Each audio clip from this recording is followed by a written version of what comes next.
Hey guys, you know, if my voice sounds a little bit different, it's because I got a cough drop in my mouth. It's one of the Vapor Cool ones. It's got the honey lemon chill flavor.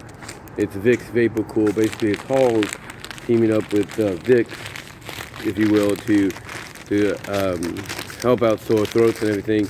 And obviously, they're going the route that a lot of people go with through home remedies that they were taught, and that's use lemon and honey in any manner, hot tea, cold tea, no, mainly hot tea, if you will, and that usually helps out.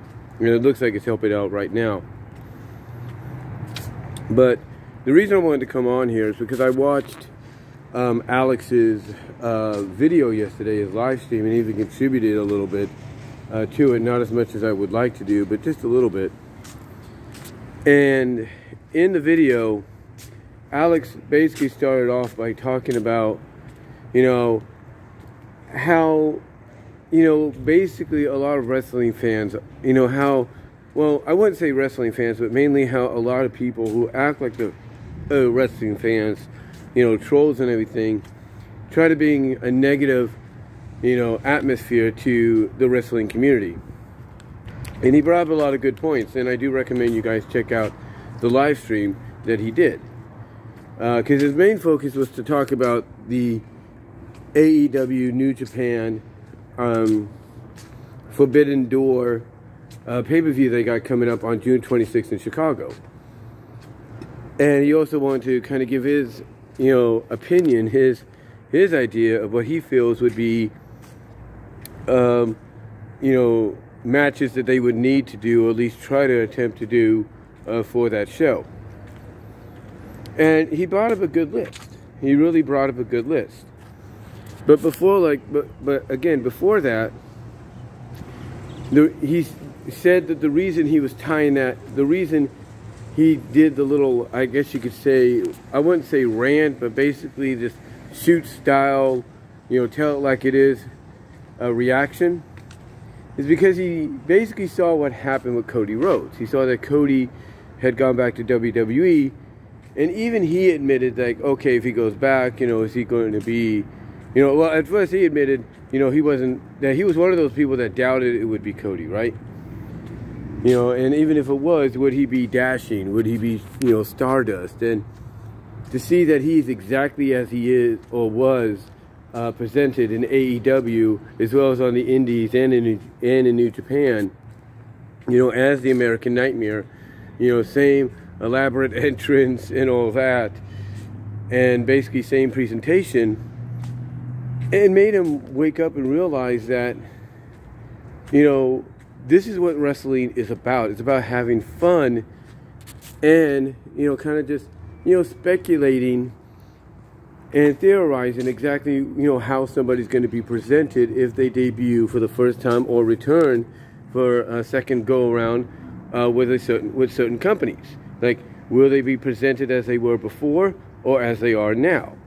You know, and when he saw Cody, you know, return at WrestleMania as the American Nightmare, that's when he realized, you know what, you know, why are we arguing? Why are we fighting, if you will? Why are we allowing this negative atmosphere of, oh, this is going to happen, or that's going to happen, or this sucks. This, you know, why are we doing that? Why aren't we just trying to, you know, be wrestling fans and have fun with the speculation, with the fantasy booking, with the theorizing of how certain, you know, things and events and, you know, potential jumps could, you know, be in the future, and how, you know, certain individuals, men or women, you know, if they jump from one place to another, are going to be presented.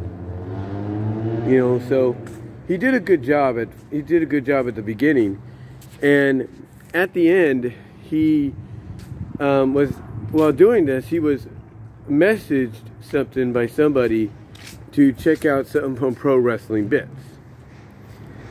And, you know, this person, they wanted them to check out this channel or some of the videos from said channel.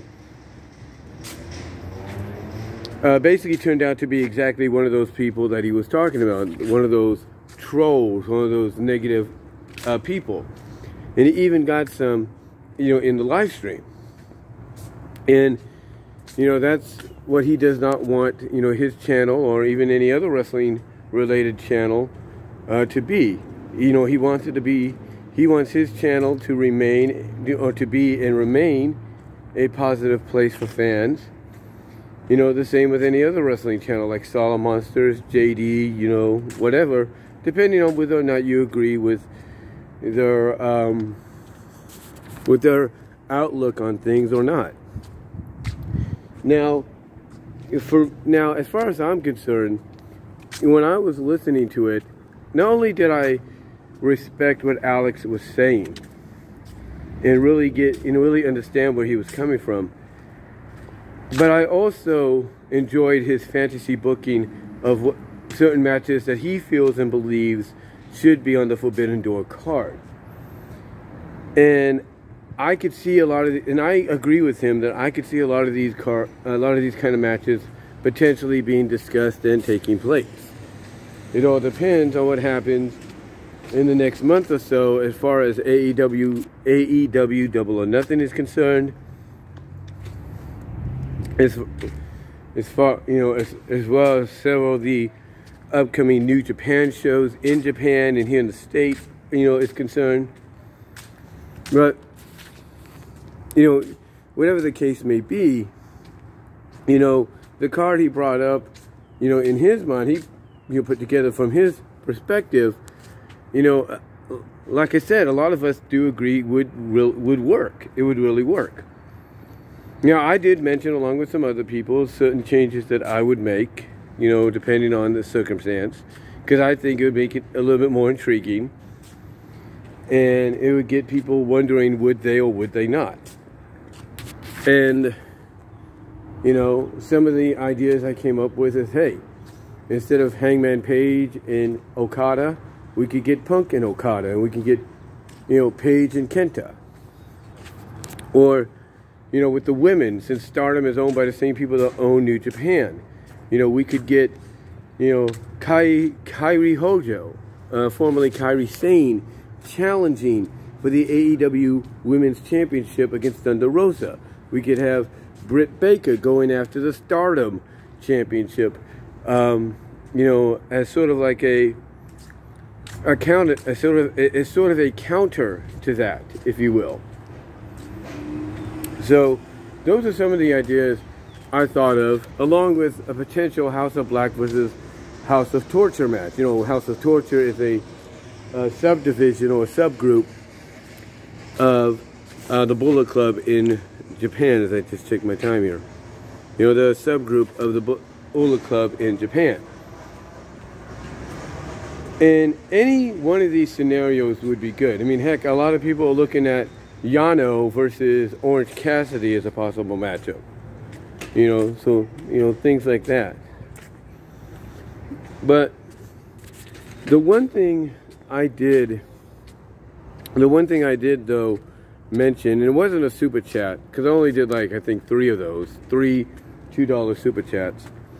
The one thing I did mention though, in the live chat, and Alex read this off, and he was glad I mentioned this, is that this overall is a wrestling show for fans. This is a wrestling show for wrestling fans, no matter who you support. Whether it's AEW, WWE, New Japan, PWG, MLW, Impact, you know, AAA, CMLL, you name it. This is a show for every wrestling fan out there. You know, whether you're strongly in the camp of WWE, whether you're strongly in the camp of All Elite Wrestling, strongly in the camp of Impact, you know, MLW, you know, PWG, you name it, AAA, you know, All Japan, New Japan, you know, Pro Wrestling Noah, you name it. No matter what camp you're strongly, firmly behind and supporting and are part of, this kind of show, this Forbidden Door show, on June 26th in Chicago, between which is a collaboration between AEW and New Japan, is a show for all wrestling fans, no matter who you are strongly behind or who you're in the camp of. Because this is something that you don't see every day. This is something you don't see every day. I mean, how many, you know, cross-promotional pay-per-views have we had in the past decade alone? How many? How many have we had? Let's see. Ring of Honor, New Japan, 2019, I think. Or was that, yeah, 2019, right? We had that. We had All In before that. And now we got this. So we had what? One indie cross-promotional event in All In, which laid the foundation for AEW. Then about, what, half a year later, 6 months later or so, we had the Super Show with Ring of Honor and between Ring of Honor and New Japan in Madison Square Garden. And now we got this between AEW and New Japan 3 years later, or a little over 3 years later. And I'm sure there's been other ones, but not of this magnitude, not on this level of nationality, nationality, international,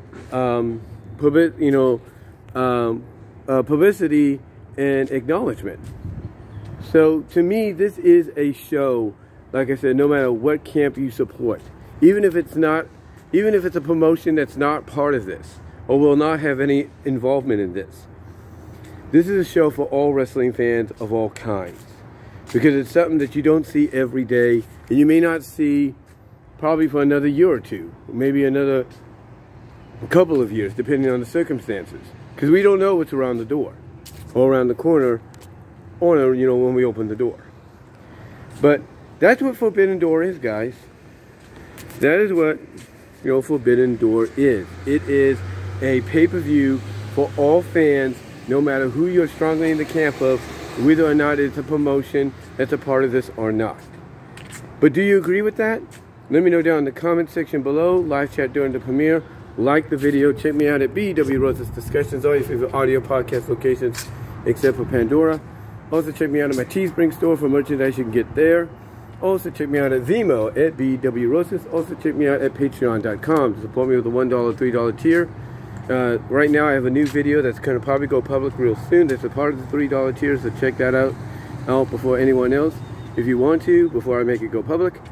Also check me out at deviantart.com, so that's BVW1979. Also check me out at Venmo at Brian-Walmer-2 to support me financially there, and at Cash App at BWRoses98. So until next time, guys, I'm going to go clock into work, probably fill out some paperwork because I missed yesterday because of, you know, reasons, as I explained in the previous video.